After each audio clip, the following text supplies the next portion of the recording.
Nakikiisa ang grupo ng pampublikong transportasyon sa Cebu, ang Piston Cebu, sa sinagawang nationwide transport strike ngayong araw na Biyernes, Marso 27, bilang tugon sa panawagan ng kanilang hanay laban sa patuloy na pagtaas ng presyo ng langis. Sa eksklusibong panayam ng Bombo Radio Cebu News Team, sinabi ni Greg Perez, ang chairman ng Piston Cebu, na magkakaroon ng magkasanib na welga ang mga driver sa iba't ibang checkpoint sa lungsod. Kabilang sa mga lugar ang kanilang tinutukan ang kanto ng P. del Rosario at Jones Avenue ng Mabolo Junction, Kabangkalan sa Talamban at Guadalupe. Ayon kay Perez, inaasahan ang pagbawas ng mga biyahe ng mga jeepney driver sa Cebu dahil sa maraming driver ang nagpapahinga at ang iba naman ay nakikiisa sa welga bilang protesta sa mataas na presyo ng langis na malaki na umanong epekto sa kanilang kita at kabuhayan. Nanawagan ang grupo sa pamahalaan na pakinggan ang kanilang mga hinanaing upang matugunan ang krisis sa langis na patuloy na nagpapahirap hindi lamang sa mga driver kundi maging sa publiko. Samantala, sinusuportahan din ng iba't ibang organisasyon ang kilos protesta, kabilang ang panaghugpong kadamay sa Cebu. Ayon kay Belenda Alire, tagapangulo ng Urban Poor, nakikiisa sila sa protesta dahil ramdam na rin ng mga mahirap na sektor ang epekto ng pagtaas sa presyo ng langis, lalo na sa pamasahe at araw-araw na gastusin. Ipinunto ng grupo na kinakailangan na ang agarang aksyon ng gobyerno upang maprotektahan ang kabuhayan ng mga driver at mga commuter.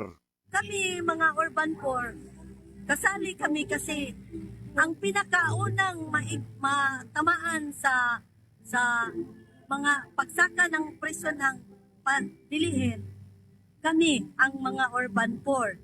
Wala kami klaro na trabaho. Kung may kita man ang usa ka worker, kulang.